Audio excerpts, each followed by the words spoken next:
या नवीन कर रचनेमुळे कोणते फायदे मिळणार आहेत ते आपण पाहूया। 10 लाखाचं तुमचं उत्पन्न असेल तर आधी तुम्हाला 50,000 कर द्यावा लागत होता। आता तुम्हाला त्यावर कोणताही कर द्यावा लागणार नाही, त्यामुळे 50,000चा फायदा तुमचा होईल। 12 लाख उत्पन्न असेल तर आधी कर 80,000 होता, आता तुम्हाला त्यावर कोणताही कर द्यावा लागणार नाही, त्यामुळे 80,000 रुपयांचा फायदा तुम्हाला होईल।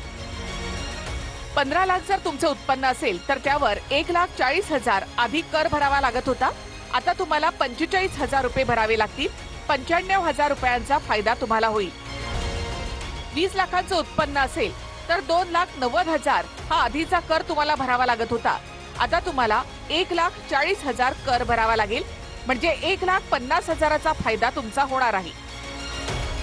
24 लाख जर तुमचं उत्पन्न असेल तर 4,10,000 आधी कर भरावा लागत होता, आता 2,40,000 कर तुम्हाला भरावा लागेल, म्हणजे 1,70,000चा फायदा तुम्हाला होईल। 30 लाख जर तुमचं उत्पन्न असेल तर 5,90,000 हा आधी कर तुम्हाला भरावा लागत होता, आता 4,20,000 कर तुम्हाला भरावा लागेल, म्हणजे 1,70,000चा फायदा तुम्हाला होणार आहे। 50 लाख उत्पन्न असेल तर 11,90,000 आधी कर भरावा लागत होता, आता 10,20,000 कर तुम्हाला भरावा लागेल। 1,70,000चा फायदा तुम्हाला यामध्ये होणार आहे। मध्यम वर्गाकरता एक ड्रीम बजेट त्यांनी दिलेलं आहे।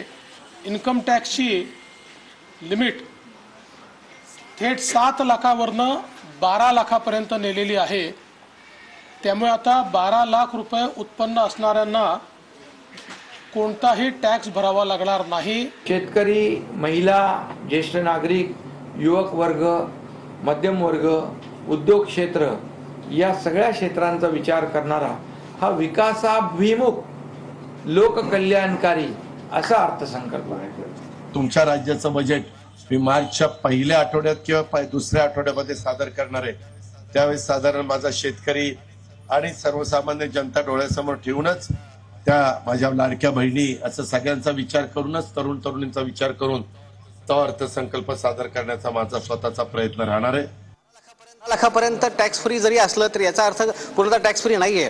खरं तर 4 ते 8 मध्ये 5% टॅक्स आहे। तुम्ही कुठलंच एक्झम्पशन वापरलं नाही तर तुम्हाला 5% टॅक्स भरावा लागेल, परंतु तुम्ही सगळे एक्झम्पशन्स वापरले, सगळे जे काही कन्सेशन्स दिले ते वापरले तर तुम्हाला साधारण 12 लाखापर्यंत कुठलाही उत्पन्न कर भरावा लागणार नाही। यासाठी काय करावं लागेल? यासाठी तुमचं हाऊसिंग असेल, हाऊसिंग लोन असेल, तुमचं स्टँडर्ड डिडक्शन 1 लाख रुपये त्यांनी केलंय, किंवा तुम्हाला जे काही काय म्हणतात त्याला आपलं इन्कम टॅक्स इंटरेस्ट आहे, हाऊसिंगवरचं जे इंटरेस्ट आहे त्याचं तुम्ही लिमिट वापरलं, तुमच्या LICचं असेल, इन्व्हेस्टमेंटचे जे आहेत किंवा जे इन्व्हेस्टमेंटचं लिमिट आहे ते पूर्ण वापरलं तर तुम्हाला कुठलाही टॅक्स भरायची गरज पडणार नाही। 12 लाखांपर्यंत